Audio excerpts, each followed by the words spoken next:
Good evening and welcome to the January 19th, 2023 meeting of the Mount Juliet Municipal and Regional Planning Commission meeting. As we start tonight, my apologies for us starting a few minutes late. I actually came from a retirement ceremony to a 50-plus year local banker, and as well, I think served on this planning commission for 10, 15 years. Yes, I am. 15 over. Yeah, I believe that you're right. Commissioner Phil Smart has been in various roles. If it's civic oriented or community oriented, he has always set a very, very good role model. I grew up around his children, and so very humbled by some of the things that he's done as a citizen of this community, as a civil servant, as a father and family member, and churchgoer, and with his work life as well. So wanted to go and pay my respects and appreciation to him as well for a lot very well done. And so as many of us that always come before us, they create big footprints for us to fill in. And we always try to do our best each and every opportunity granted and given to us as we do move forward. So a thank you to Phil Smart as we begin tonight's meeting. With that, we'll begin by setting our agenda as well. Let me also note that Commissioner Rast is absent today, and send our thoughts and prayers along to him. His mother-in-law is not doing well at the moment and currently in the hospital. And Commissioner Rast sent his regrets for not being here, and let him know that let everybody know that we'll see him next month. And so do please keep her in your thoughts moving forward. With that, we will set our agenda. I'm not aware of any changes or adjustments on tonight's agenda. Seeing none, we will set it as stated. Our next item up on our agenda will be our staff reports. Begin with Mrs. Hamlin. Thank you. I wanted to start by saying Happy New Year. And I'm hoping that we have a busy year ahead. Last year, you guys saw 184 projects come through on the agenda. So it seems like it was a pretty successful year. And our building department and our engineering department will probably be very busy this year. I wanted to thank everybody that attended our UGB meeting on the 11th. And we got a lot of great input. And I thank everybody that attended. Wonderful. Thank you. Ms. Barlow. Yeah, thank you. One important note to recap, about 2 weeks ago, we were able to go, myself, Mayor Manus, as well as City Manager Kenny Martin. We went to go meet with Governor Lee. And so it was a very important step for us as a city. Honestly, it was an exciting day for me. First time getting to meet with a sitting governor. And so, but aside from that, it was the topic of the discussion went very well. We went with a proposal for a serious amount of money to go toward the Central Pike interchange. That was passed via resolution, formalized last Monday night, $25 million. And so that is about as serious of a commitment as a city in this state has done to date on any of these types of projects.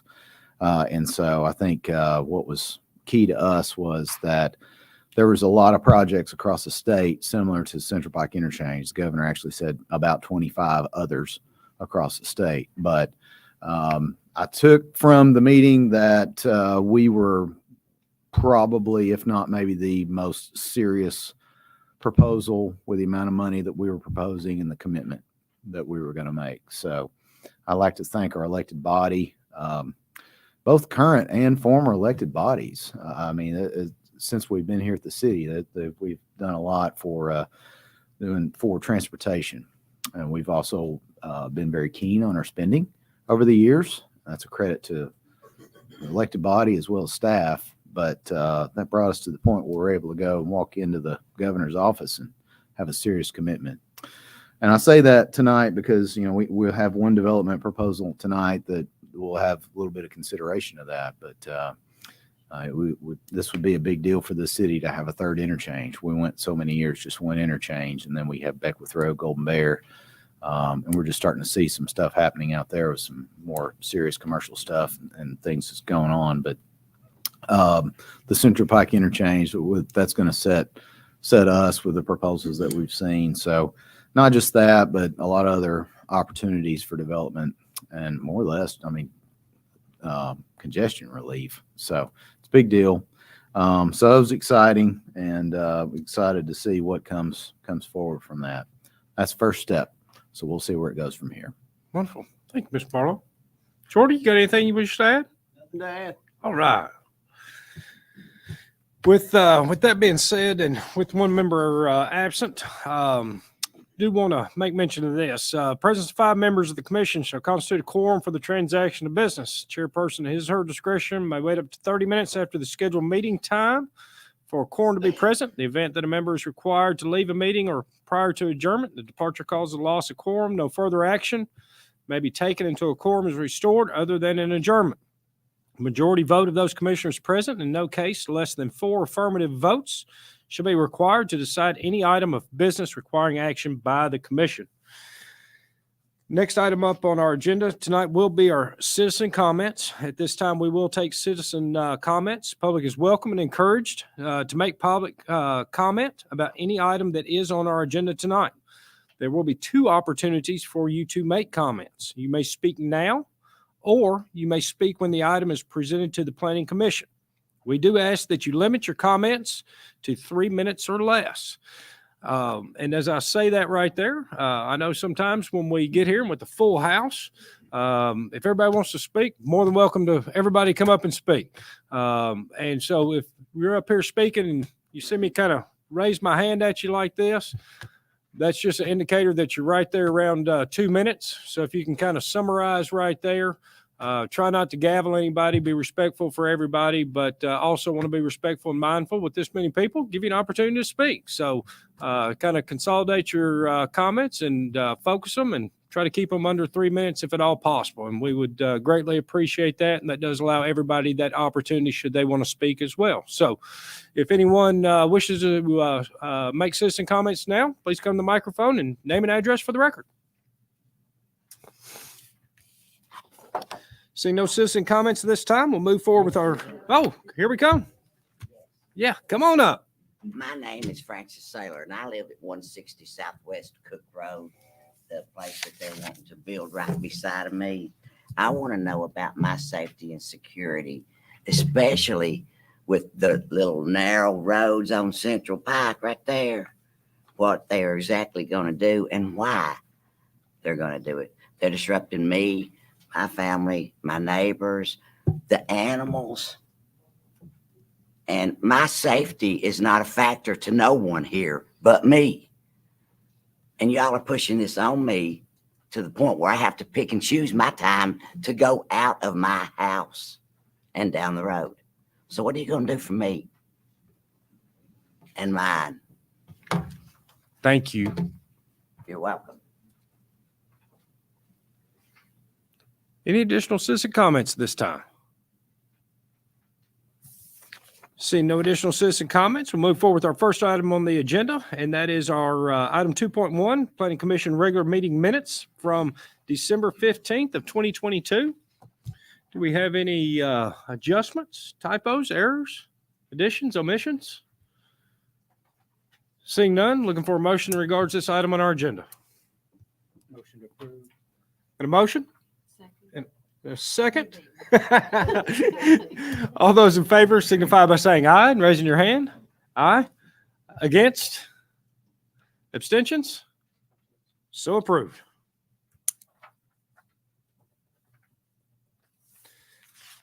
Next item up on our agenda falls underneath our consent agenda. We'll begin on our consent agenda with item 3.1. Sewer letter of credit number 7002394 for Robinson Crossing. The amount of $37,440 can be released. Item 3.2, the sewer letter of credit number 900-12718 for Eston Place. And the amount of $47,385 can be released. Item 3.3, The development letter of credit number 694-08856-719 for Jackson Hills Phase 2, Section 2A in the amount of $272,064.34 can be released.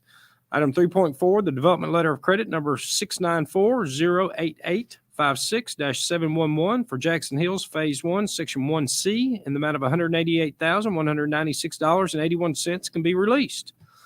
Item 3.5, sewer letter of credit number 694-08856-746 for Jackson Hills Phase 4 in the amount of $215,280 can be released.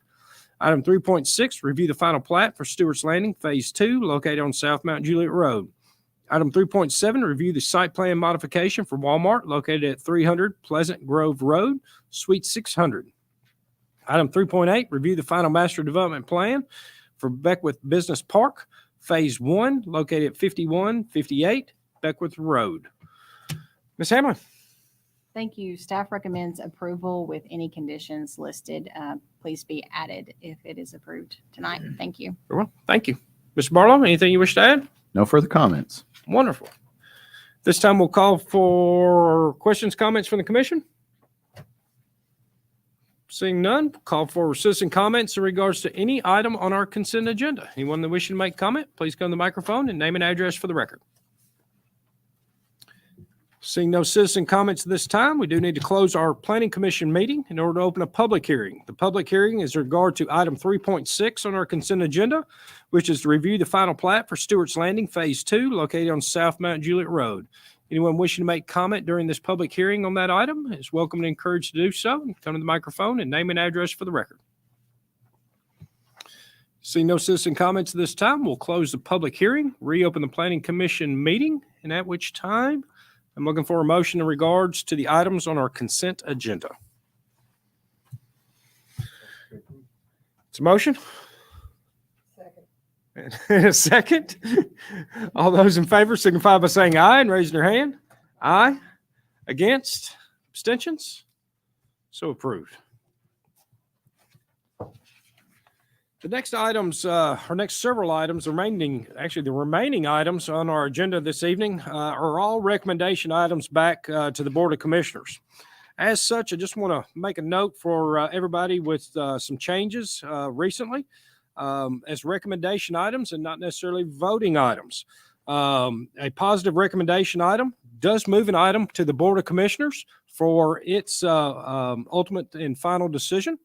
And a negative recommendation, should that be made, does not move it forward to the Board of Commissioners unless a city commissioner should bring it up for a vote at a Board of Commissioner meeting. So just a little clarification, as the remaining items are all recommendation items back to the Board of Commissioners.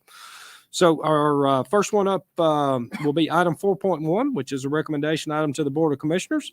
This reviews the land use plan amendment for McFarland Farms located at 5238, 5266, 5404, and 0 Old Lebanon Dirt Road.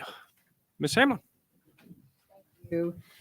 We've included an exhibit in your packet to give you an idea of where this land use plan amendment is requested. You don't normally hear this out of me, but I do support a land use plan amendment for this project. I feel like it's very similarly intent is met. Town center allows for a mixed use development, and mixed use, of course, allows for that mixed use development.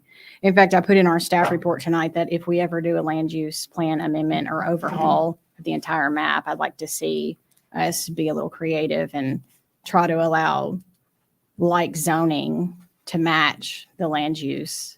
So I do feel like the intent for the mixed use designation on the lot to the east is met with the CTC mixed use plan. So I do support the amendment for this project. Thank you. Ms. Barlow, you have anything wish to add at this time on that? Yes. One of the things, well, I guess it's just a land use plan. Correct. I'll keep my comments to myself. Very well. Thank you. Questions or comments from the commission at this time?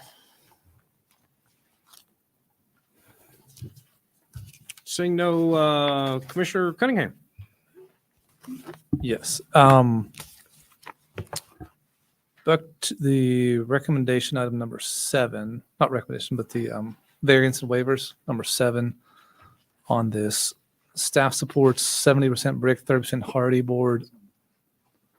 Am I? Yeah. I'm on the wrong one. My apologies. Good question. Yeah. See where you're going. May I add one other thing? Please. If you do choose to amend the land use plan, would you make it contingent upon passage approval. of the preliminary master development plan from the BOC? Yes, ma'am. Thank you. Thank you. Any further questions, comments for the commission at this time? Seeing none, let's call for citizen comments in regards to this item on the agenda. Once again, we are simply talking about the land use plan amendment in regards to this property. Any citizen wish to make comment, welcome and encouraged to do so. Come to the microphone and name and address for the record. Seeing no citizen comments at this time, looking for a recommendation in regards to this item on our agenda. I'll make a motion for a positive recommendation, subject to the positive recommendation of the PMDP. It's a motion and a second. All those in favor, signify by saying aye and raising your hand. Aye. Against? Abstentions? It is a positive recommendation. Next item up on our agenda is also a recommendation item back to the Board of Commissioners. It is item 4.2 and is review the annexation and plan of services for McFarland Farms located at 5238, 5266, and 5404 Old Lebanon Dirt Road. Ms. Hamlin? Recommends approval contingent upon passage of the PMDP. Wonderful. Thank Thank you. Mr. Barlow, again, anything at this point? Yeah, so I think for the PMDP itself, one of the, and I've been talking with the applicant on this, is the road standards and front-facing garages in particular. That's one of the things we find commonly on here. And I've actually worked, Jennifer and I have collaborated on trying to get something set up on that to understand if an access street, our code does not allow for the front-facing garages. And so, but we've had some of those variances in the past if there's some kind of a reason for that. And so I actually have some road classifications marked with some variances. So I have that. It's kind of a complex annexation. Sorry. I'll keep my comments to myself. He's going to have a really long spiel in a minute. Yep. Yeah. I won't say anything else. You It's been a long day. can rest up. It's been a long week. Yes. Saving it for the next, maybe Yeah. the next item on our agenda. We'll talk again. Gotcha. Wonderful. Yeah. Any questions or comments from the commission in regards to the annexation and plan of services for the McFarland Farms? See none at this time. Let's go ahead and call for citizen comments in regards to this item on our agenda. Anyone wishing to make comment or welcome and encouraged to do so, and please come to the microphone and state your name and address for the record. Seeing no citizen comments at this time, I'm looking for a recommendation in regards to this item on our agenda.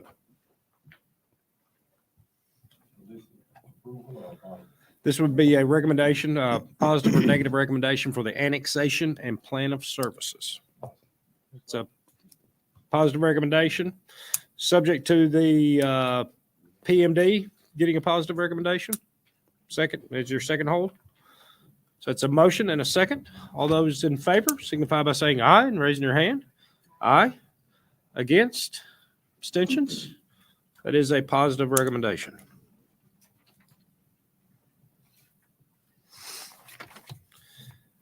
Next item up on our agenda is item 4.3, which is also a recommendation item back to the Board of Commissioners. It is to review the preliminary master development plan unit development for McFarland Farms located at 5238, 5266, 5404, and 0 Old Lebanon Dirt Road. Ms. Hamlin. Thank you. If you remember, several years ago, I believe, a site plan for all commercial was approved for this site. And they have abandoned that project. A previous developer has. So I just wanted to give you a little bit of background that this was previously an all commercial use, which is where the CTC PUD came from originally. So this would be a PUD amendment for that particular piece, the piece closer to the west behind Valley Center. And then we're going to include that easterly portion, as you can see on the exhibits of the maps that we handed out. This includes 110 acres on the south side of Old Lebanon Dirt Road, like I said, directly behind the Valley Center. They are proposing 674 units on a 4 to 5 year build out that includes a mix of single family townhomes, multifamily apartments, and commercial.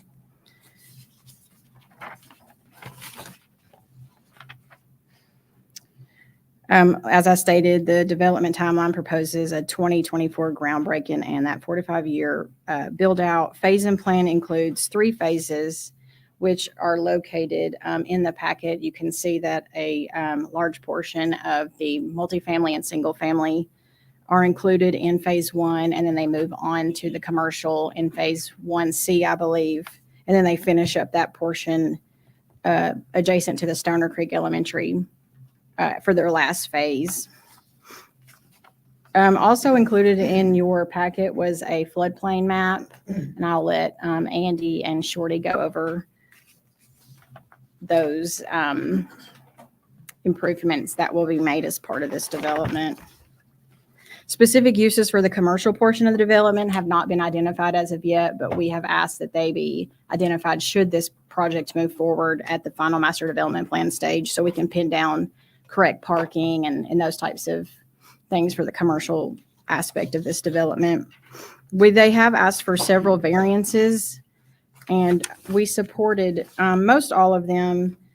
We did not support the 20-foot proposal for the driveway for the townhomes, and we request that those be 22 feet. And we asked that the 35% brick requirement or proposal be moved up to 50%.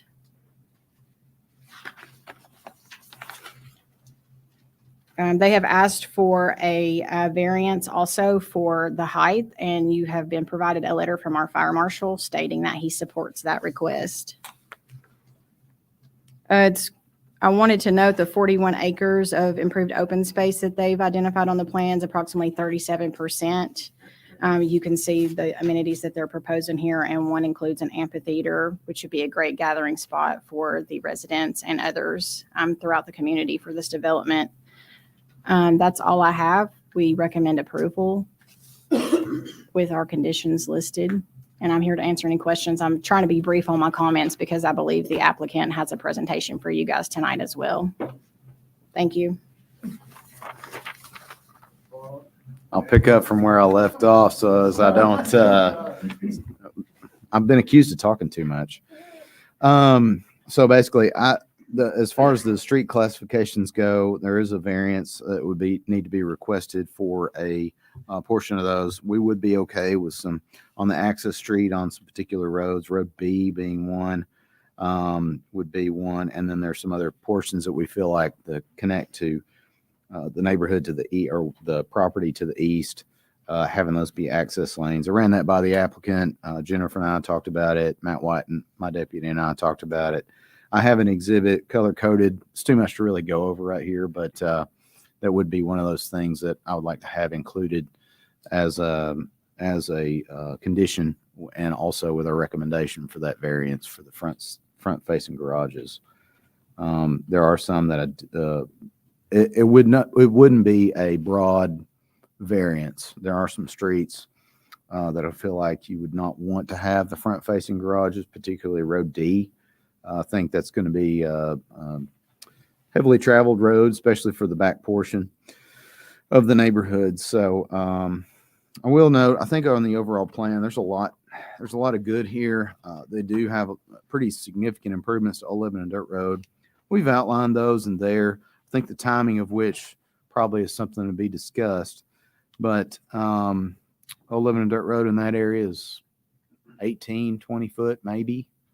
It's not really in good shape. If you drive it, it's got some rough patching that's been done. Maybe the best way to put it. And it's not, the road has a lot of character, but what also gives a lot of character also makes it dangerous and narrow, and it's kind of bad. So there's, we have some, trying to keep some character of the roadway. Jennifer and I have worked with the applicant. They've got a median section, a raised grass median section with one lane in each direction and turn lanes at all the intersection points. So that would enhance the character of the roadway, although they're going to be doing new construction over there. That's some good stuff. We've got some offsite stuff, particularly at North Mount Juliet Road, some turn lanes that really help us with the effectiveness of that intersection. Notably, Cedar Drive, it's the one that goes north-south behind Valley Center.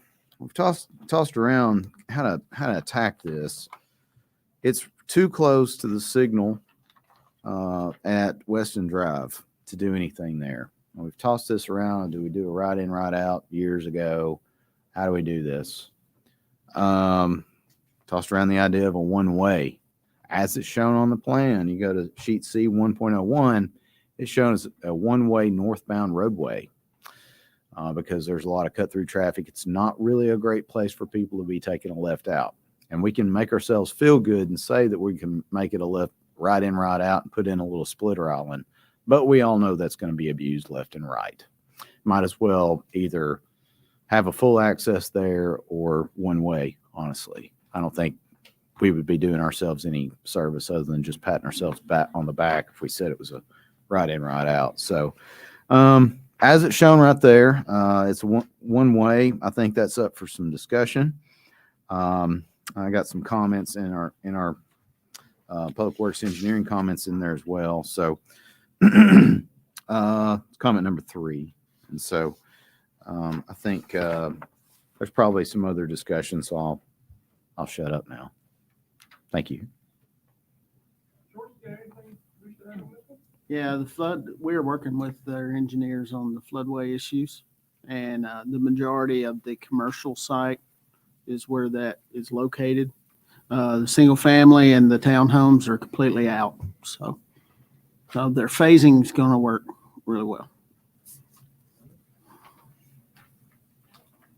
I got one question back for you because it's unclear on the plan I have. Roadways are not marked. And so what is Road B? Yeah, it was hard for me to see it a little bit as well. It was sheet C 1.01, and there's a little call out box over there. They're hard to see. Let's see. You see note E where the amphitheater is? I do. Yeah, immediately to the right, there's a call out with a white box, Road D, see detail 2. And that direction. There we go. So that gets you in the right direction. Look for those little white boxes calling out, and then you kind of, once you know what you're looking for, it'll pop for you. Okay. Very well. Yep.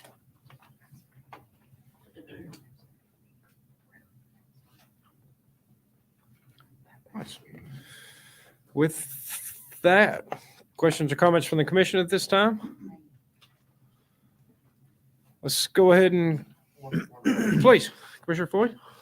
The way I'm reading this and listening to you, what's on that, to leave the area that's being developed, you would either have to go left, come back out into the red light here at the city, Mm-hmm.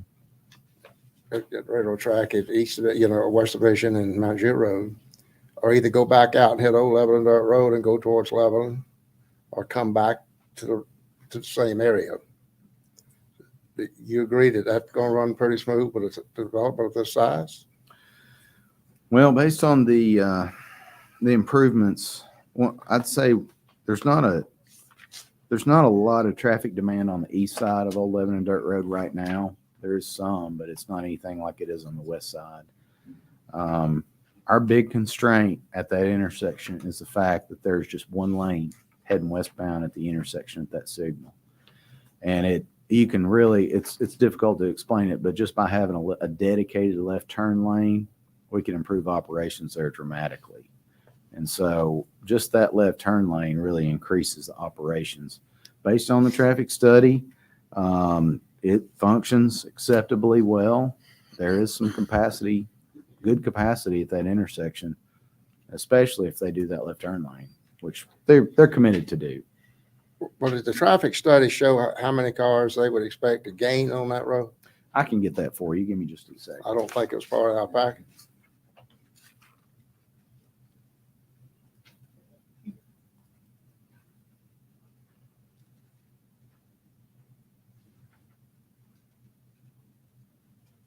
We can get that later, you know. Okay. That's all the question. Actually got a couple for you there, Mr. Barlow. I'm not going to interrupt you. I'll let you find that first. It's pulling up, so go ahead. Number one, I'll say that I like that going to a one-way right there. And looking at let me find the sheet. Bear with me. The Offsite improvement plan, C 1.03. Do we have a design? Because one of the things that's not shown is a design for that becoming a right-in only right there. I guess my vision would be a hard sweeping right there, some extension of curb, crosswalk added right there, because we do got the sidewalks that are affected there, but something that would require them to push that curb out, basically making it a very difficult movement should someone try that movement. Yeah, and we haven't gotten to that level, I think, on it. And actually, it's undefined if it is just a right in or if it is a full in, like if we would allow left in or not. We haven't defined that. I like it as just a right in.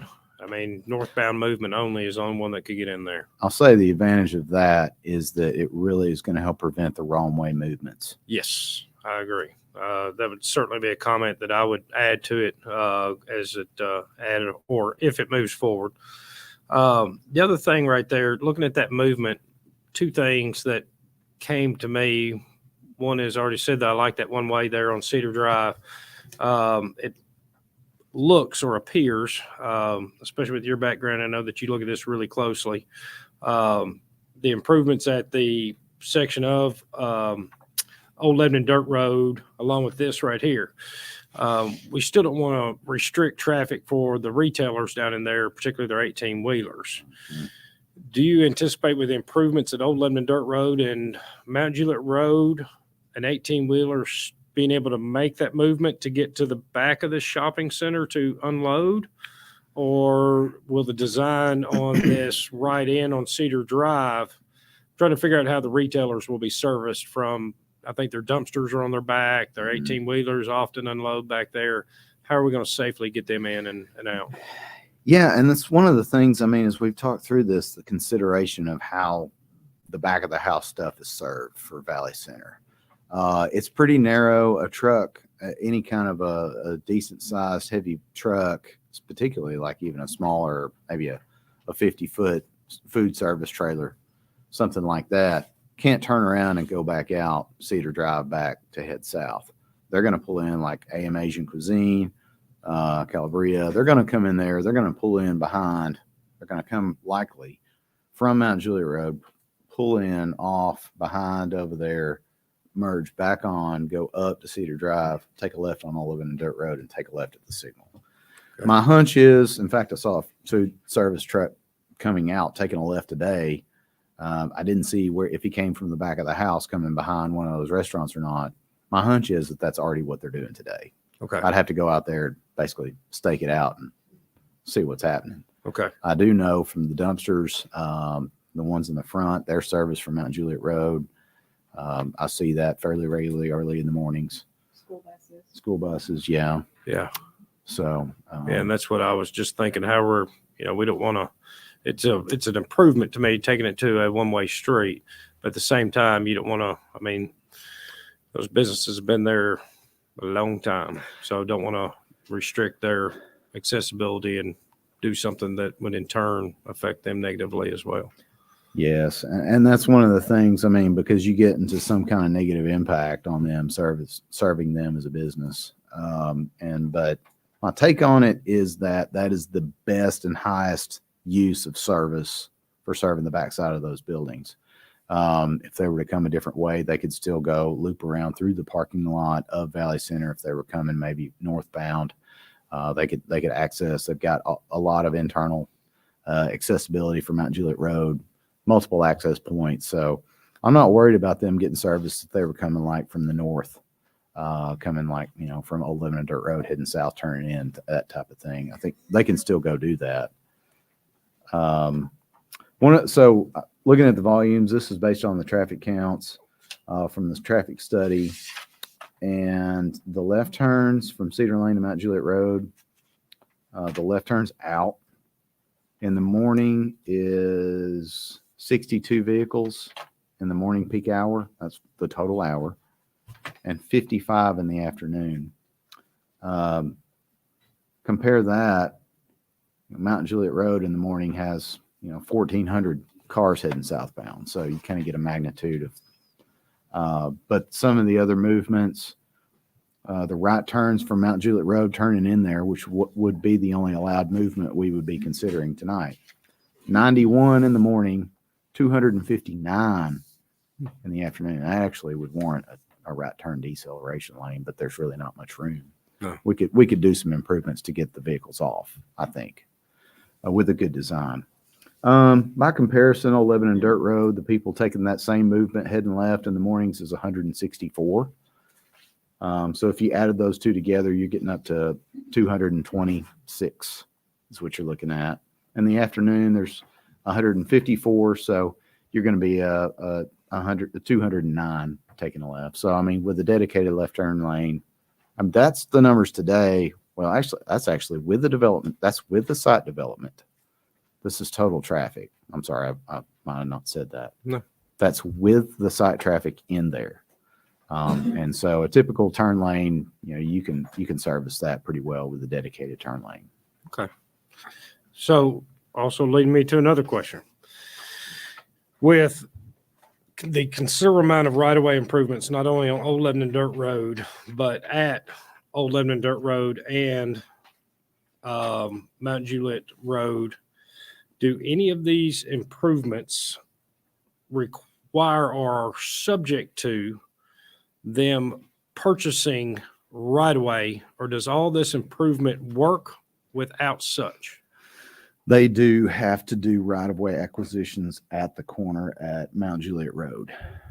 And so one of the things I think that we would I think we add as a condition that we have a standard clause that we can add in there that any necessary public improvements, because it not only benefits this site, it benefits all of us as Mount Juliet. So there would be one of those things where the development team they go through the process, try to buy it. If they can't, then there's a fallback so that they don't run into a roadblock. We as the city, they put the money in an escrow. We as the city then could go and do the acquisition. Because the improvement serves more than just the development. Would it be wise of us to say, because a big portion of my personal vote here tonight would be the improvement of that intersection, and should that right of way not be able to be acquired, it highly changes the decision that I would make tonight. Would it be prudent of us to, if they can't get it, that you got nothing? And can we do that? You could make a condition that should that not be acquired, that they have to come back to you guys and ultimately the BOC. Okay. I will say that there is a redevelopment potential on this corner, and that will give us some extra opportunity to request that developer work with the city and this developer as well. Thinking of their magic sign on that corner right there. And Which is never going away. I know. I remember that years and years ago.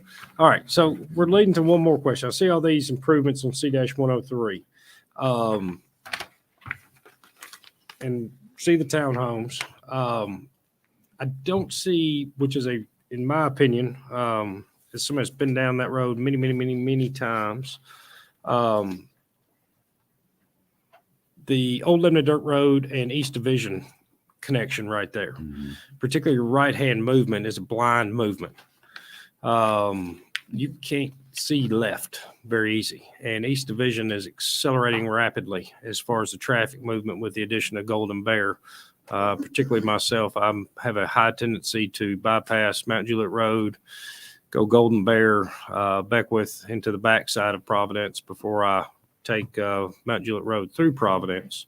So East Division is definitely coming to another level of traffic these days, and with the no shoulder and no guardrails on some pivotal points and everything else right there. I'm not sure what we have as far as right-of-way ability right there, the ability to, that's kind of a dead triangle between those two access points. If you go right, you keep going straight, then there's a triangle of dirt right there with a hill and rock and everything else. 12 groundhogs. Yeah, but then if you want to go left, is hopefully people do make that little left right there to make that left movement, although some try that left movement, even though that's a challenging sight line right there. Have we given any consideration to that? Because I could see a lot of these folks going to Golden Bear from this point as well. Yeah, so you may be aware we've got the East Division project under design. And so we had the $7 million minus a little bit from Amazon. We had another $1 million from Project Jolene. So we have just a little under $8 million already committed and or in the kitty here at the city. And to improve East Division from Mount Juliet Road to past Golden Bear. And that project is probably going to be, we're just starting design on that right now. You've probably seen some surveying work here in the last few weeks going on out there. But that project's probably going to be $34 million project or something. But we are starting the preliminary design on that. We've gone through the scoping with our engineer. That particular situation of what you're talking about was one of the hot topics, and how we do that. It's going to be required as part of that project that we have under design, that we would be taking that in and making it a 90-degree. So that's included as part of that project. It is? Mm-hmm. Okay. Yeah, would we be prudent to have this development contribute towards that, especially with 2,200 potential residents? Do that times 2 at 4,400 residents? Yeah, I think it could be prudent. I mean, we've not gotten to the level of talking about per unit contributions, but we do have other developments that have added contribution of funds to that project. So I think it's a worthwhile discussion.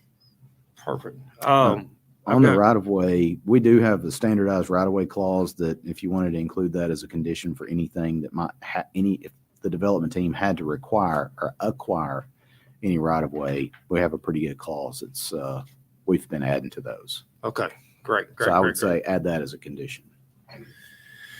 One more, I'm sorry, 3 more, and then I'll stop doing all the talking. One is, just want to say I agree with Ms. Hamlin on the 22-foot on item number 9 of the variance on that. I agree with Commissioner or Ms. Hamlin on the 50% brick at a minimum. I do want to say, and I should know this answer right here, that should we, because staff does support this one, and honestly, I don't really have a lot of heartburn towards this, and I should know this answer, but I don't know this answer for certain. Item number 1 of the variance that we're being requested before tonight is side setbacks of 7.5 feet in lieu of 10 feet for single-family homes. Staff supports and see why and good with that. But if I'm not mistaken with that, still not going to have a requirement to sprinkle. I'm pretty sure by building codes that you're not going to.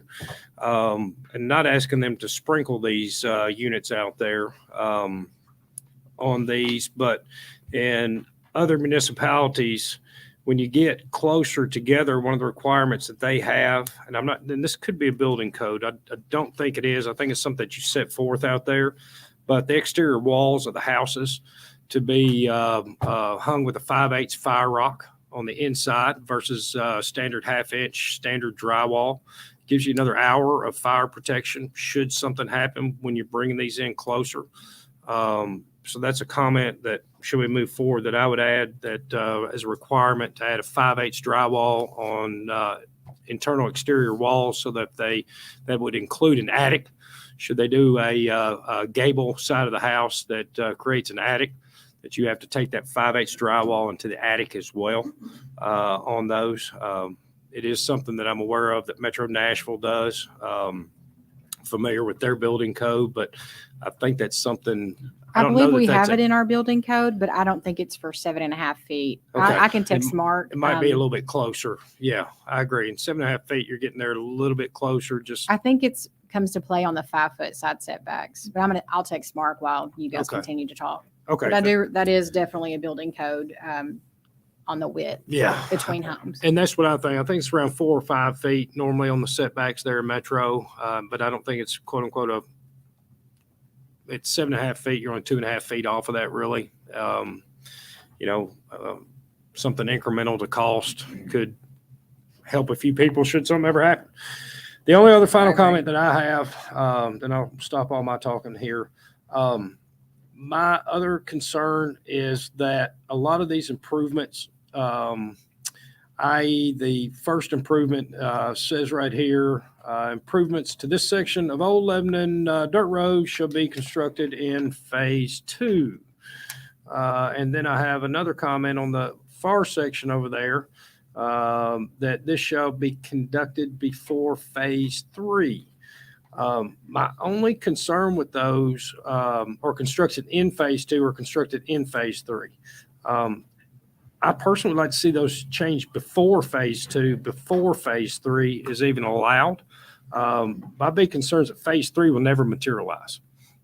Phase 3 sits in a major flood zone, a house that you have to absorb right now, especially $1,500 to $1,800 in flood insurance on is challenge to a lot of people, challenge to sell. And so my concern is that some of those improvements that we might have here never get made because we never go into phase 3. And so I would really I like the improvements. Really no heartburn on the plans or anything else, but that phase 3 right there, which is one of the things I do like, especially with those single family homes, that's your bigger lots to it. That is what kind of makes the plan attractive to me here today.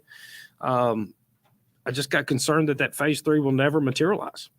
Or in an acceptable time frame to which that you'll probably see phases 1 and phase 2 happen out there. So just something for consideration in regards to that.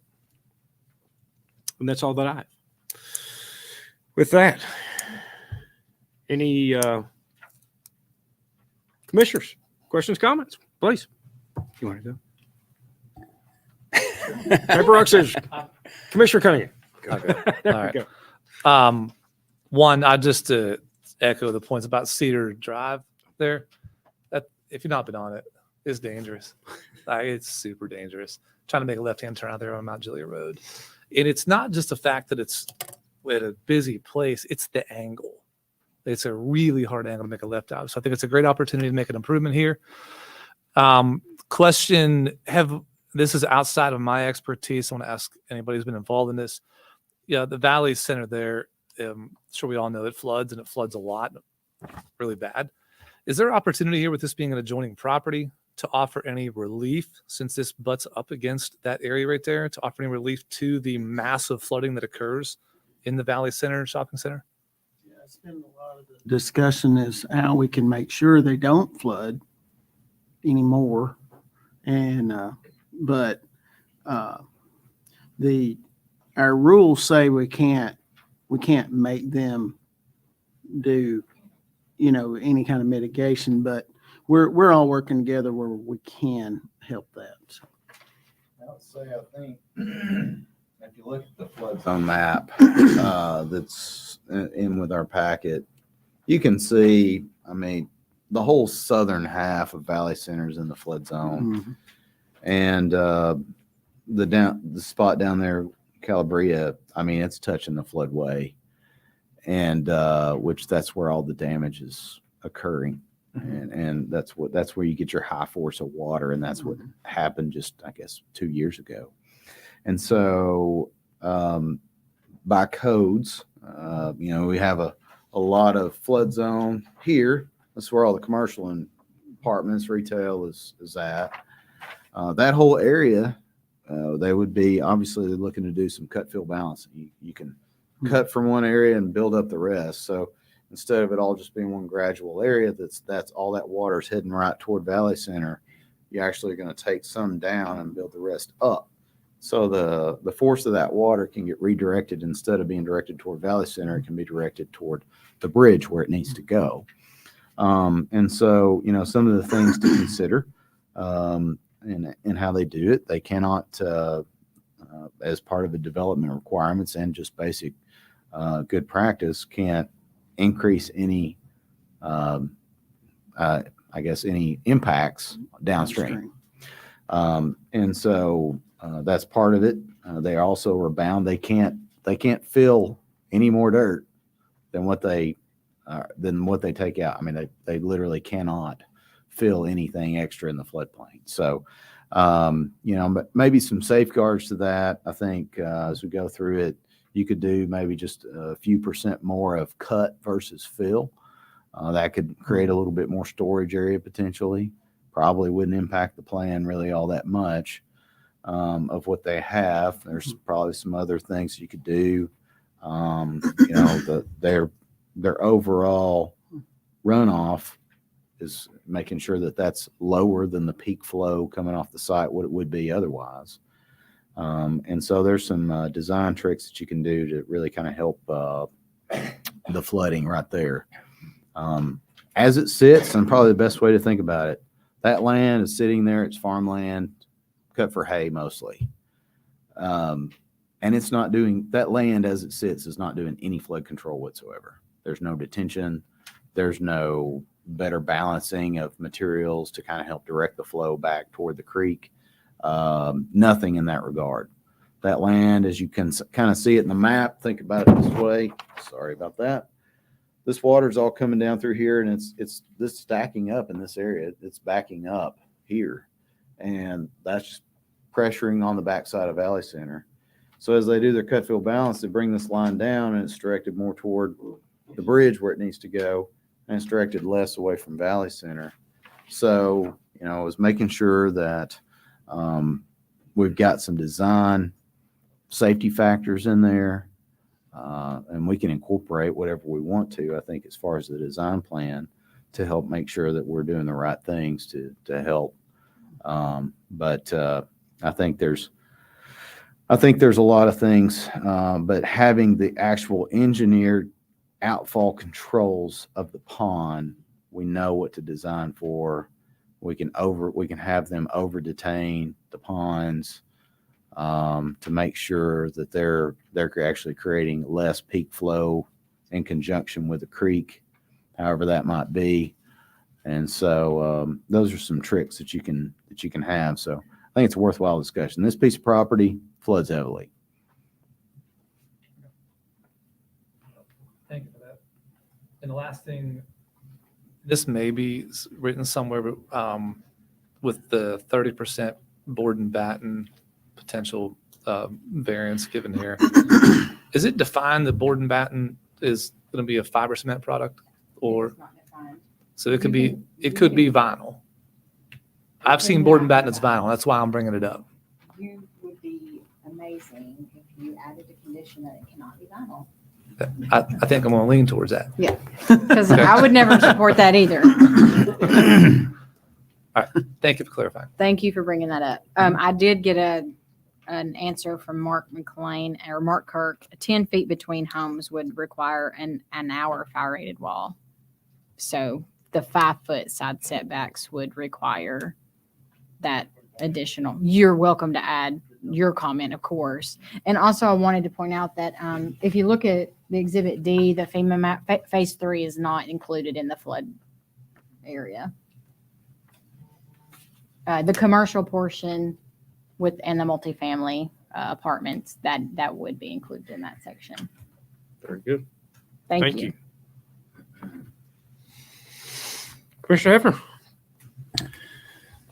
Thanks. Appreciate everybody coming out. I'm first going to speak to the project itself and then provide some broader concerns. So I'll start with the project. First of all, I've met with the applicant, I think almost a year now. Has it been a year?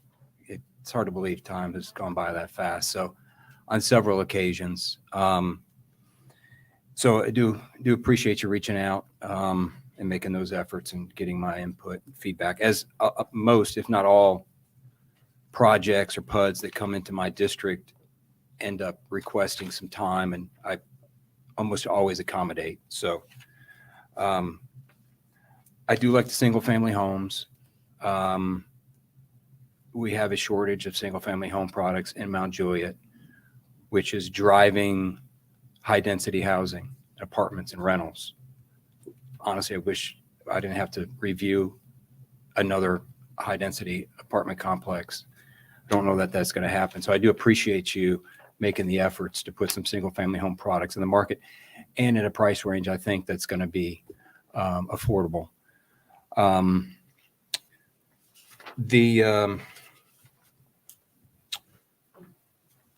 I do have some concerns about the flooding.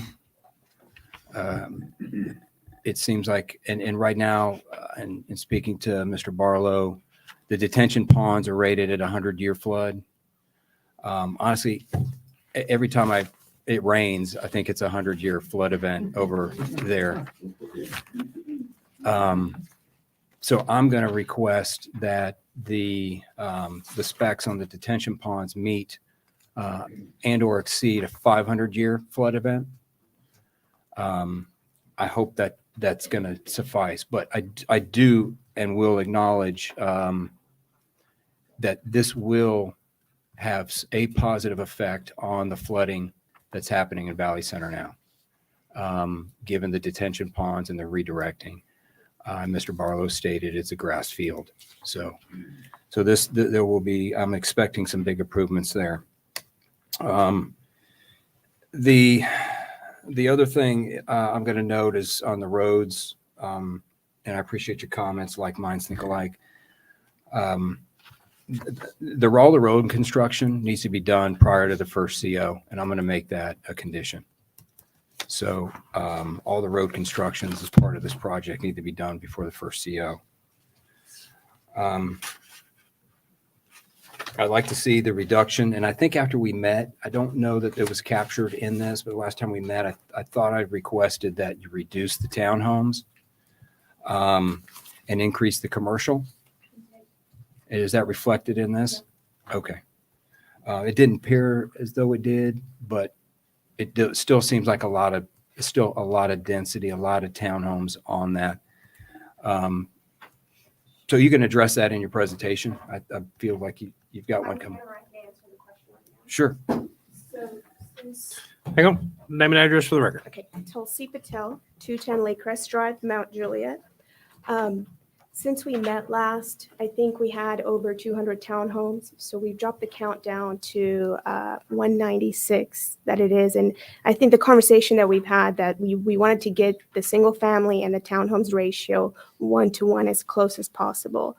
And we did that. I think our single family count is 174 and townhomes is 196. We were very close to it, actually. We were at 187 and ended up losing a few units here and there. Because of the cut and fill counts. Okay, so you reduced townhomes by 4. No. What was that? It was originally 280. Oh yeah, it was 285, so we reduced it by, Was it 285 originally or 285 when we spoke last?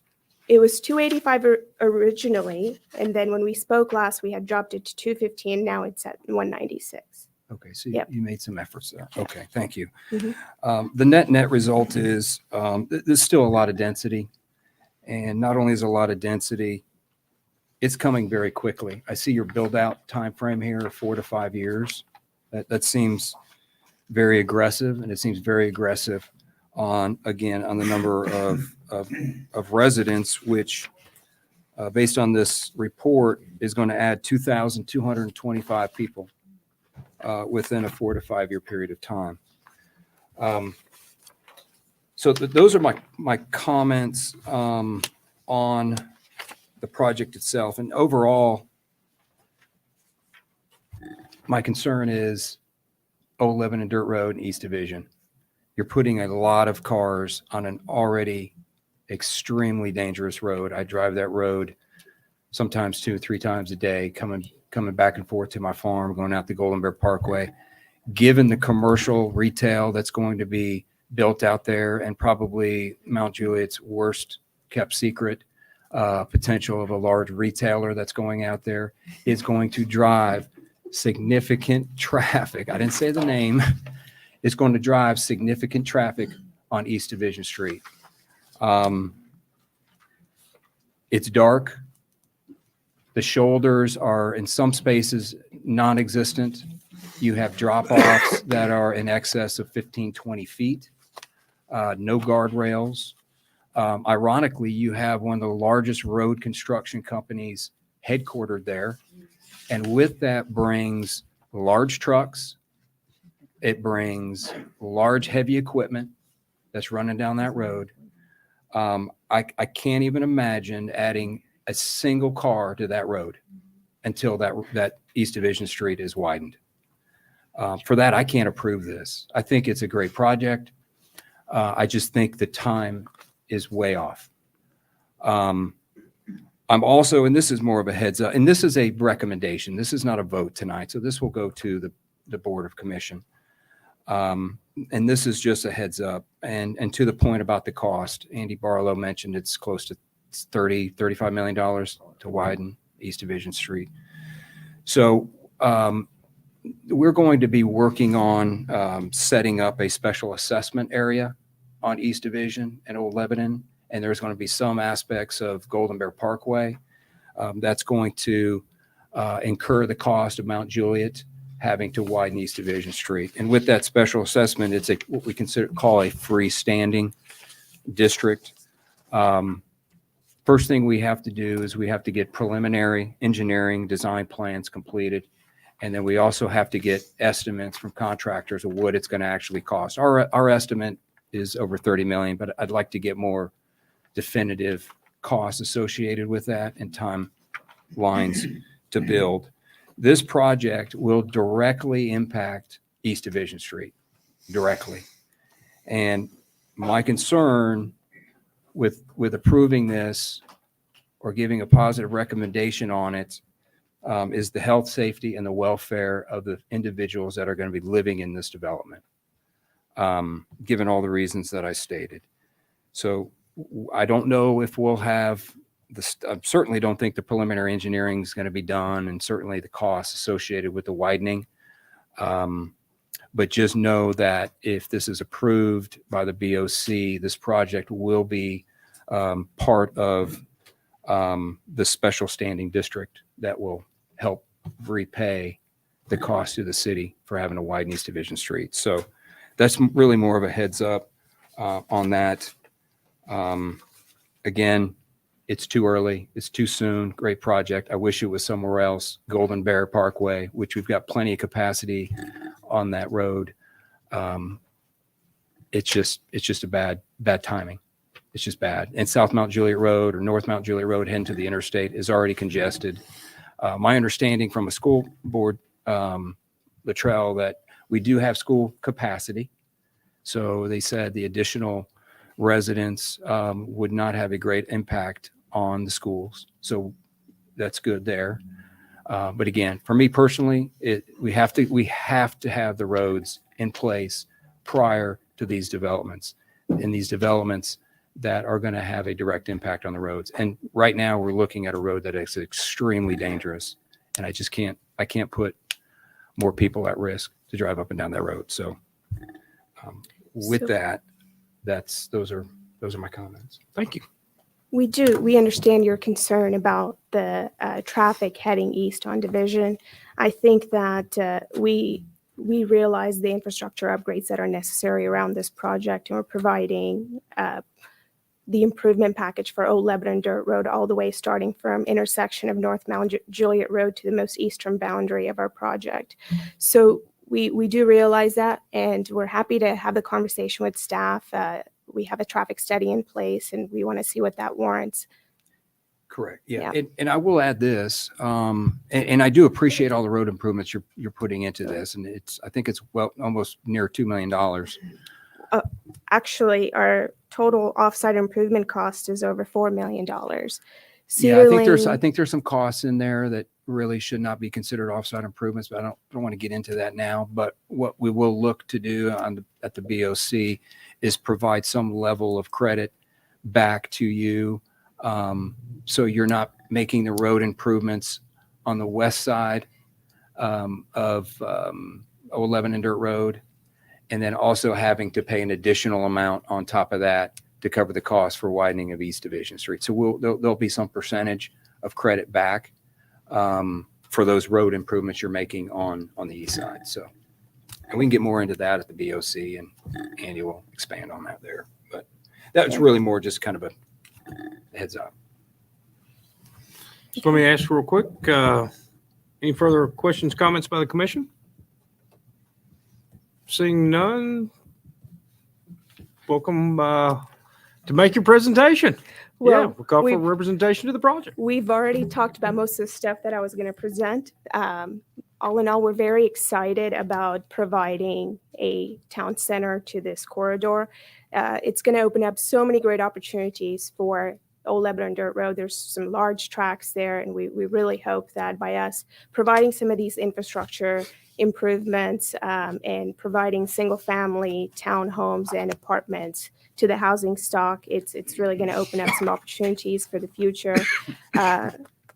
Really fast, I think we've already talked about the apartments. We have townhomes, we have single-family homes. We have 41 acres of open space, which is 37% of our entire project. The multifamily buildings will be 4-story, there'll be interior entry, and they'll feature a ground floor commercial. We're very excited about the multifamily amenity package that's going to feature a great clubhouse, fitness center, pool, golf simulator, some outdoor space. The commercial aspect of this development we've worked continuously on, and we really hope that it becomes something that the entire community could enjoy, maybe a coffee shop, a bakery, maybe an early education facility. We've went a lot of different avenues and have many different parties interested, but we just hope to continue working on it and provide a final use before FMDP. The townhomes will be 3 stories. They'll have 2-car garages, and they will be alley loaded. And to Jennifer's point, I think we can provide the 22-foot driveways. We have no issues with that. We have single-family homes in this, and they do average a square foot of 7,500, which we're very proud to provide in a town center. I think that's great. They're secluded sort of in the backside, and they open up to the breathable space. However, they're not in the floodplain, though. Most of our floodplain is located where the multifamily building and the commercial buildings are. The single family and the townhomes will share amenity center, and it will include a full clubhouse, community garden, outdoor fireplace, outdoor patio area, a dog wash station, and a pool. We have a dog park for our paw population, and an amphitheater for the neighborhood to enjoy. I think that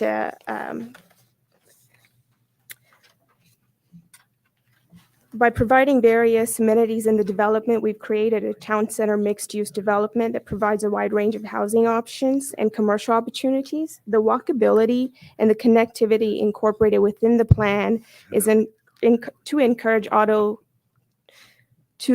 encourage less auto dependency and more pedestrian travel to nearby schools, retail, and restaurants. And we're very thrilled to be here tonight. We do think it's a great project. So if you have any other questions, we'll be happy to answer that. Questions or comments?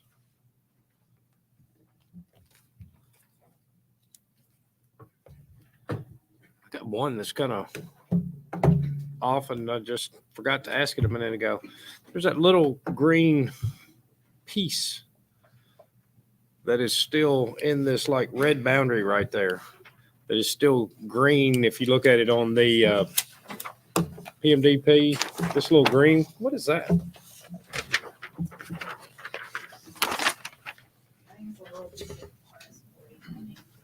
Is that part of this property or is it? Mhm. It is part? It's part of, actually, it looks like it's part of this, and it could just be a lead over from mapping error. Okay. But it is included in what we're doing here today. Anything inside this red boundary is included. Okay. All right. Perfect. I Perfect. saw Perfect. that earlier too. And Thanks for bringing it up. and I had one more quick one that was just a I guess two suggestions is because I can't really see on your plan. I can't really see where there's guest parking to support your townhomes. I know that we have Public Works comment number 6, consider providing parallel parking in the townhome area near the amenity center. I think I've said this a couple of times. I've got a sister that lives in a townhome development, love her place where she is and everything else, but parking is terrible. And you can't park in the road. And in about 10, 15 minutes, if I do park in the road, somebody's already put a sticker on my truck. And the reason why I support staff saying we need at least a 22-foot driveway is I drive a long truck, and even in hers, it hangs out if I can get into her driveway. And she's just got a single car garage and then a single parking for driveway right there. Something like this, people want to come visit and see them and everything else. And if you're hitting a new homeowner market, you're probably hitting some they're going to have young children in there as well, and grandparents whatnot want to come visit. So I agree with staff on that. Be nice to see at FMDP some additional parking to support your townhome project up there. The only other comment that I'd like to get included is still with that right-hand movement off when you're traveling northbound on 11 and Cedar Lane right there. We do have the Greenway immediately crossing, probably within about 100 feet of that. Something designating that Greenway crossing to get people and looking at their internal transportation sidewalk plan. It all ties in, and that's a great access point, whether or not you're going to Dollar General or Calabria or Essex or anything else right there, whether or not that's a raised crosswalk, a flashing light, maybe to make sure that if you're making that right-hand movement that you're aware that, man, there could be some people crossing right here, because I'm not sure if there's any lights right there, but something to highlight that cross section for pedestrians right there to make sure it's safe, because it is, as you make that movement, regardless, you're going to be blind for a minute as you make that movement down there, because the way it sits onto the hill and then it drops off immediately right there. Just something to say, hey, we got a pedestrian crossing right here. And the only other thing is I want to make sure that we include lights at lighting at your entrances to your neighborhood. Especially on Old Lebanon Dirt Road, because there's no street lights currently on Old Lebanon Dirt Road. Making sure that we light up your entrances so that people can see coming in, coming out, just helps everybody a little bit. So Yep. We intend to do that. Yep. that'd be great. And back to the parking comment. I think Andy and I have been talking, and we're looking to provide some parking on Road B Okay. to accommodate for the additional uses, additional need that townhomes might have. Yeah, I look forward to seeing that right Yeah. there as well. Yeah. Yep. Great. Mr. Barlow, you had something you wanted to add on that? On the lighting for that crosswalk, I think you could do a couple of different things. I think the idea of actually having luminaires there lighting up the crossing area, I think, is one. Also, I think having some sort of push button activated crosswalk there could be I think both of those are great. The raised crosswalk, given the commercial traffic right there, then you're going to be people be going. I get complaints on some of our speed humps. They'll be going airborne right there. You already know my Yeah. thought on speed humps. Oh, So, so you already know that. I'm Oh, yeah. good with the luminaires. Something to just make sure people know, especially when it's dark at night. Whether or not it's lighting, flashing, luminaires, street light, something right there to people to see. I like that idea. Yeah. That's great. Commissioner Heffernan, something else? It's kind of related, but unrelated. you all received approval on a PUD for the district. That was a townhome Correct. community. Was it 3 years ago? Over 3 years ago? It's been over 2 years, yes. Okay. This has already been approved. Why are you not breaking ground on a project that's already been approved? And now you're coming to the city again, asking for the city to approve another residential project. Oh yeah, I understand your concerns, but we have not abandoned the project. We still have that piece of property, and we'll continue to work with that. So I can definitely give you some updates on where we're at if you want to schedule a time to meet. Yeah, happy Yep. to. And yeah, I just would like to know when you're going to break ground Of course, yeah, on it. So, yep. okay. Yep. Thanks. And as far as this project, we have some great nation's top builders as our partners. So hopefully, you could put your trust in them. They're eager to be here. They're very excited about Mount Juliet. Excellent. But you Yeah. understand my concern.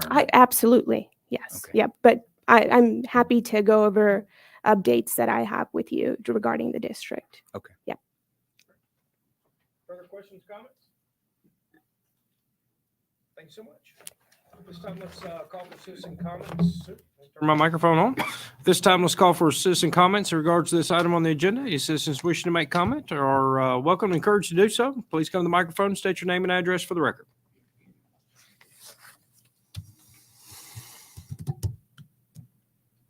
Seeing no citizen comments this time, open the floor for a recommendation in regards to this item on our agenda. I sat up here and I talked a lot, so I guess I'll make a motion. I'm going to make a motion for a positive recommendation this time back to the Board of Commissioners. A couple of items that I wish to include within my motion are planning comment, underneath planning comment number 1.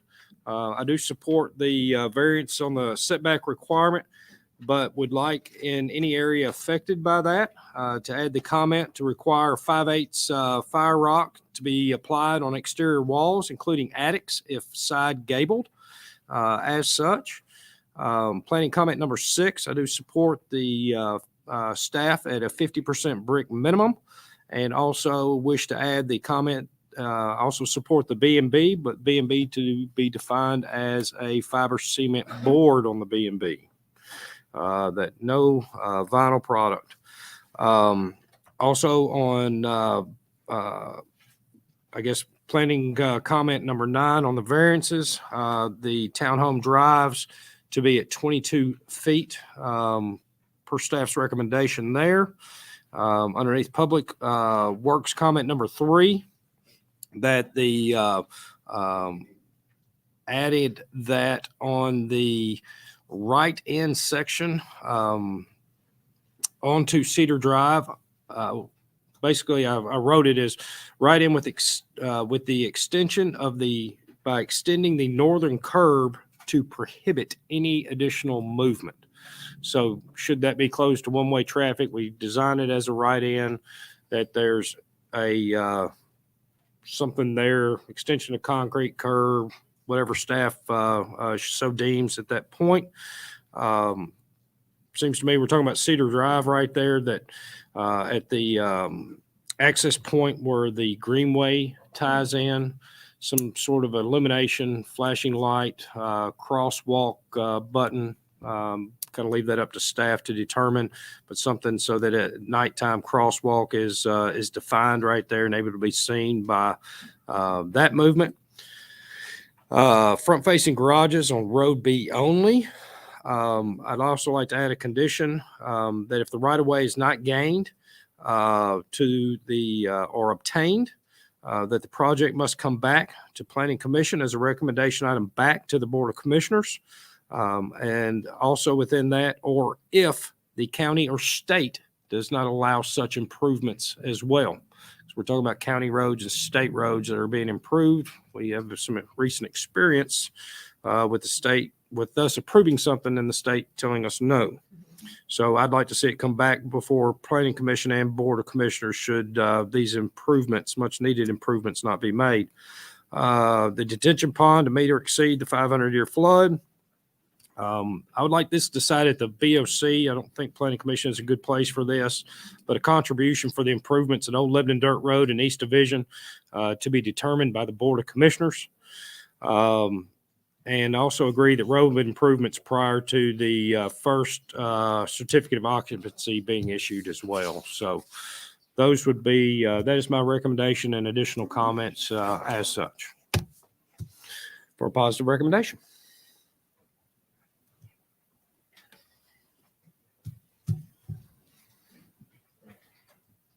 Do I have a second? Nope. Got a second? We got a motion and a second for a positive recommendation. All those in favor signify by saying aye and raising your hand. Aye. Against? Abstentions? It is not approved. But with the negative recommendation, wish that should this be brought forward to the Board of Commissioners, that the comments as such be included should a city commissioner choose to bring it to the BOC. Very good. Perfect. Awesome. Thank you, guys. Yes, please. This will automatically go to the BOC with a negative recommendation. Okay. It doesn't need a sponsor. It doesn't? Okay. A Thank- land use plan amendment does for sure. Thank you. I know it's Fabulous. confusing. It's changed so many times. since No, then. thank you. Perfect. Next item up on our agenda tonight is item 4.4, which is also a recommendation item back to the Board of Commissioners to review the land use plan amendment for the Southwest Cook Road subdivision located off Southwest Cook Road. Ms. Hamlin. Thank you. The city's future land use map identifies this property as medium density residential, and they are asking for a portion of this to be changed to multifamily, and staff does not support that request. Very well. Thank you. Mr. Barlow. No additional comment. Very good. Thank you. Questions or comments from the commission at this time?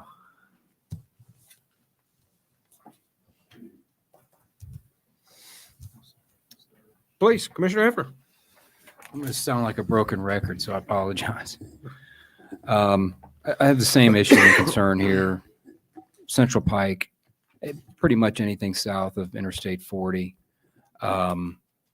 I don't think I need to tell anybody that's driven through Providence anytime within the last 5 to 10 years knows what I'm about to say. It's crowded. We've learned recently that the Central Pike interchange is going to take anywhere from 8 to 10 years to complete. The city, BOC, which I'm a part of, did pass a resolution to put in $25 million to help speed that project up. We don't know if that's going to get it done or not, but that's the best that we can do at this time.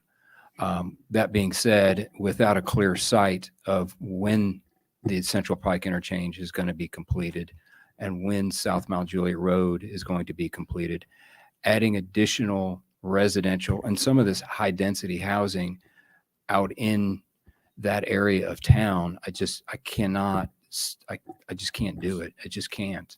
I cannot support a development that's going to contribute to an already congested road, which is South Mount Juliet Road. I avoid Providence.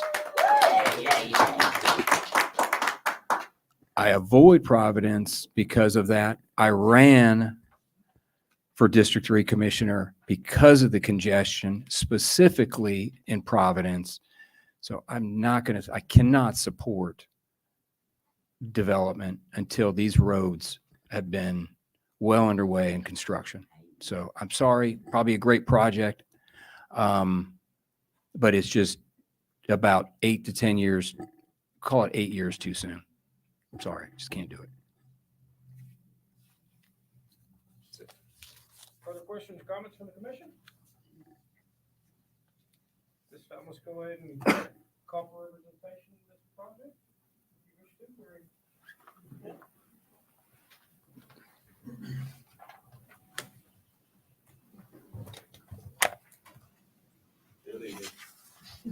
Name and address for the record. Appreciate everybody's time this evening. First item before us tonight is the land use amendment request for a project called the Southwest Cook Road subdivision. As Ms. Hamlin mentioned, we're proposing a mix of single-family and townhome product throughout the development, which would necessitate the need for the multifamily residential land use change. Total project 383 units. Density, overall density of about 3.5 units per acre, or right at 3.5. We worked long and hard on this project with staff. I can say that we've incorporated and agreed to all staff comments and conditions. All the offsite road improvements suggested and recommended by Public Works we're in agreement to. We feel that this project, lots of times I'm before you and it's not a single projects without a single family component. So I'm happy to be here before you tonight with that. We feel with the road improvements and making that contribution with our road improvements in this project can go and expedite, improvements to Central Pike in this corridor. Should be noted too that, and we probably talked about this before, that with the opening of Providence Parkway from this site, you take a left out on the Central Pike, hit Providence Parkway, and come out at one of 3 lights on South Mountain Juliet Road. So you essentially bypass the Providence area getting to the existing interchange from this site. Again, another Providence Parkway and the Central Pike widening in front at Providence Parkway is complete with the exception of the new southbound turn lane. Should be noted that Adams Lane, which will also help traffic from this site getting to the interchange, is slated to be open this spring, and that includes a new turn lane at South Mount Juliet Road and Adams Lane. So I feel like the projects in the area have all, been staged to provide, a improvements on a project by project basis, while also contributing to the overall traffic reduction through the area. I think y'all have all heard that the majority of the traffic in Providence is not Wilson County residents or Mount Juliet residents. And a lot of it is coming out of Rutherford and Davidson County. So I won't rehash what's been said about the contribution to the interchange. Hopefully that makes a difference and moves that up the list. We certainly think continued development and good development on the south side of the interchange is going to do nothing but help TDOT move that project up and hopefully expedite the need for the interchange. So I know that's a lot on the land use. Certainly answer any questions y'all may have. We would just ask that, maybe you consider the land use and we can get into more discussion with the PMDP if you so choose. You want to proceed with your request? Very well. Thank you. Any additional questions, comments from the commission? Please, Commissioner Cunningham. Briefly, in what we do here, I think we all can agree that I see comments on social media. I see things people say to me. It's like, why do you all continue to approve developments without the infrastructure being put in first? And the answer to that is sometimes we don't have a choice because the landowner has a right to have their land zoned the way that it's already zoned. They have a right to develop it, build homes, which will increase traffic and so on. And we can't deny them their given property rights they have there. But sometimes we have a choice. And tonight we have a choice. And I think I would support Commissioner Hefner in that the choice we can make tonight would help prevent more traffic before the infrastructure is put in. Bad timing. There's going to be great infrastructure. There's some already being put in. There's a lot more coming. It's just not here yet. I just can't get behind it. Thank you. Further questions, comments? Please, Commissioner Floyd. I have to support both of y'all's comments.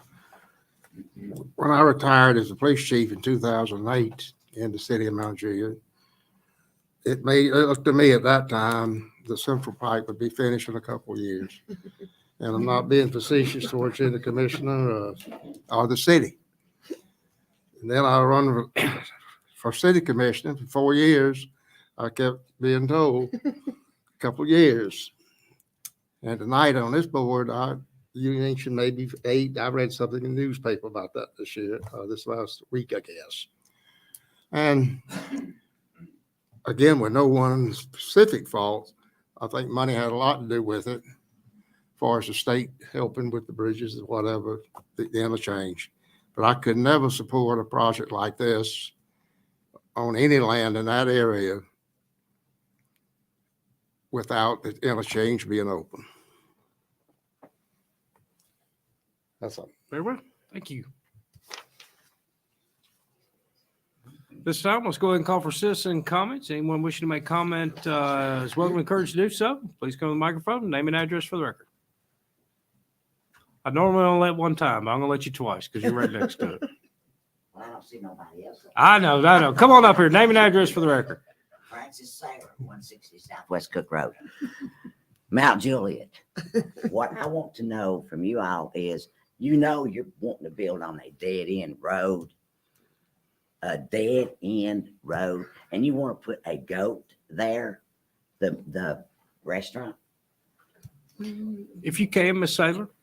Pardon me? If you can, Ms. Saylor, please do address all your comments towards your planning commission. Okay. You all know where I live is a dead-end road. Yes, ma'am. It's a small road, and they're wanting to put 300 and some houses right beside of me. I've been there 33 years. So what are they going to do about all the animals running through there? All of that. And my safety as far as getting out onto the road. What are they going to do about Southwest Cooks Road and Central Pike? You say you're going to widen Central Pike. How much of Central Pike are you going to widen? Up to where? I've heard all kinds of rumors, but nobody tells me the specifics part of it. So where do I fit in here as a concerned citizen for all the traffic that is coming my way and making me choose and pick when I can go in and out of my house? How much of Central Pike's going to be widened, y'all? Where to? When? Nobody's got an answer for me. The most I could encourage you would be definitely to reach out to your city commissioner, which is the gentleman right here to my left, that is probably as in tune with every question that you just asked, and an extremely accessible individual, as I have found. And I'm sure that he would welcome an opportunity to talk to you about that, kind of show you as well. I know that the city has got several documents in regards to the proposals at Central Pike, the proposals at I-40, how everything comes in and affects. And I cannot speak for him, but I would say I would start there. That would be a great place to start. And I feel like that he could probably provide many of your answers. So Yes, give ma'am. me your name and number, sir, so I can get hold of you. I got a lot of questions for you. You're probably going to regret doing that, but I got some questions. No, I'll give you my information after the meeting, or I can give it now. It's It's on the city's website. on the actually. city's website. I also have a city office. Well, I can't see your name. I don't have my glasses, so. Commissioner I don't Scott know. Hefner. Can you please? And also too, I have a city office over at Vintage Station North on the first floor. It's commercial office, retail. I've had a city office there for over 2 years. I pay for it out of my own pocket. And I work out of that office every day except for weekends. I'm in there when I'm not walking Kelsey Glen neighborhood, which I did today. So pretty accessible. We'll get you my contact information. Happy to sit down and talk to you and answer any questions you have. And if I can't answer them, I'll make sure I get the right person to answer them. They can. I got to tell you, the traffic is absolutely horrible. I mean, absolutely horrible. It's terrible. And they keep adding to this place there on Providence there, that little road they cut into putting you straight into the middle of Providence, whether you want to be or not. I mean, that was kind of ridiculous, but they did that. So I want to know when and where they're going to widen Central. I know nothing about it. I've heard all kinds of rumors, but I So want to know the it's- truth. Yeah, and we can talk about this one tonight if you'd like to, but I definitely would encourage you to reach out. And I know Miss Hamlin has already got his name and number and everything written down for you. I think you'll be pleased with your end result. You be hearing from me. Thank you, Miss I Saylor. look forward to it. Yes, ma'am. actually. Remember my face and my voice. Please. Ray Justice, 2425 North Mount Juliet Road. What I would like to do is nominate Ms. Francis for city commissioner, actually. Next. Actually, what I do want to do is echo what Commissioner Hefner said. I mean, and the traffic in Providence has got to the point, and we know where it's coming from. We know it's coming from Rutherford County and Davidson County over here. It's clogging up the arteries that we've got. We know this to be a fact. And for us to try and put any further development out on Central Pike, which I have never voted for a development on Central Pike and won't until that interchange is done, until that road is widened, I think it's ludicrous to even consider this. I would actually ask that somebody defer this indefinitely so it doesn't come and take up our time at the city commission meeting, because it's a ridiculous proposal to begin with. So obviously I'm not on the fence. I am absolutely 100% asking you guys to make sure this comes to us. If it does have to come to us, it comes with a negative recommendation. There's no reason for us to spend a lot more time on it. Our city staff has legitimate things to take care of. Thank you.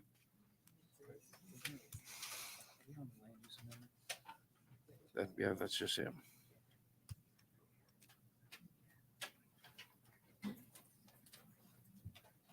Kathy Secura from 7711 Central Pike. Thank And I'm just echoing what the gentleman just said.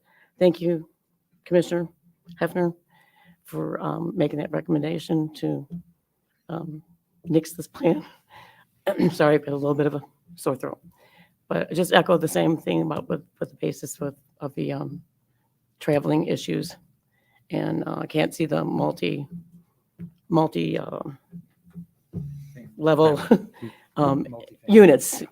Yeah, I mean, I'm not against people moving in where they want to move in and all that, but we have to be prepared for it, and we're not. Roads are just not ready. So thank you for your support, and hopefully you can defer this and not waste all of our time. Appreciate it. Thank you. Thank you. Any additional citizen comments at this time?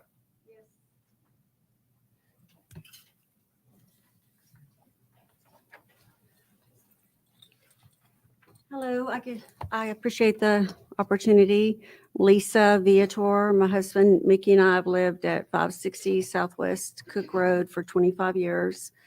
Who knew that we would be half of Mount Juliet's history? I had no clue, but happy 50th anniversary to Mount Juliet. But Commissioner Hefner, former Police Chief Floyd, Mr. Cunningham, appreciate all your comments, because Central Pike is not ready. My main concern, I feel like you're going to do the right decision about the development behind our homes, the smart property, and it's not going to be, I hope it won't go forward, because Central Pike is not ready for that. And my concern at this point is that Central Pike is not ready for the fire hall.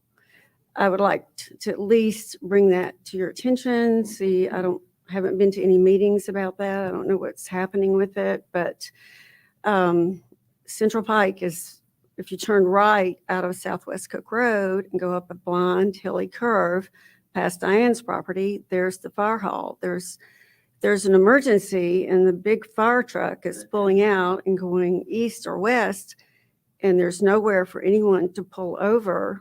What are the citizens supposed to do? It's very dangerous. I don't know what the plans are. I think sometimes the plans come to place after the development happens, which I don't know because I'm not privy to the information. But I do know that, I don't want to say old, but older citizen driving up and down Central Pike with a fire truck flashing behind me, going very fast. What am I supposed to do? What is my 17-year-old granddaughter who's just learning to drive? What is she supposed to do? It's just that at this point is very prevalent in my mind that it's a danger to every citizen driving on that road. In the 5 o'clock traffic, how is a fire truck going to get out? And where are those people going to go to be safe, to get out of the way? And where is a big fire truck going down Central Pike toward Hermitage? I mean, what is someone supposed to do? I really don't know. So my main concern, of course, is I don't want a neighborhood behind me. I love where we are. It's a little piece of heaven in Mount Juliet. I appreciate my neighborhood. I appreciate you all considering my comments, but that's the next thing that I think that you really do need to address is how that's going to impact people. I hope there aren't accidents because of them not being, if the road is not ready. There's no shoulder of the road. There's nowhere for people to go. So thank you very much for your attention. I appreciate it. Thank you. Any additional citizen comments? All right. At this point in time, I'd like to ask for a recommendation in regards to this item on our agenda.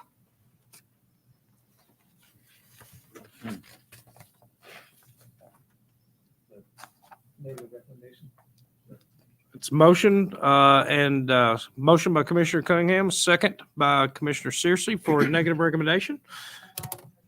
Please. Recommendation or just a yes or no for land use? Yes or no, and then it can be brought back up at BOC.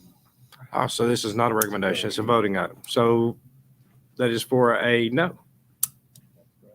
That is for a no. That's a motion. Commissioner Searcy, does your second hold? It's a motion and a second. All those in favor, signify by saying aye and raising your hand.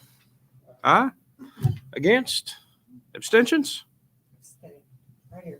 Is a no vote. With that being said, Mr. Marchetti, my question to you, especially underneath the new, we just said no to a land use plan amendment. Does this body continue to hear the annexation and plan of services and the PMDP associated with this same property? You can do that contingent upon this, or you can defer it, wait and see what the BOC does with the land use. Would the applicant like to request deferral on 4.5 and 4.6 at this point in time? Where are you on it? I recommend you. Request deferral on the remaining annexation and zoning requests, please. And the PMDP? Yes, sir. Very well. As a note, item 4.5, which is a recommendation item to the Board of Commissioners to review the annexation and plan of services for the Southwest Cook Road subdivision located at Southwest Cook Road, has been deferred per request of the applicant. Item 4.6, the next item on the agenda, which is a recommendation item to the Board of Commissioners. It is to review the preliminary master development plan unit development for the Southwest Cook Road subdivision located off Southwest Cook Road, has been deferred per the request of the applicant. Looking for a motion to adjourn. I got a motion and a second by Commissioner Weathers. He just beat you.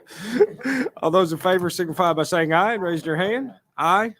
Against? Abstentions? So adjourned.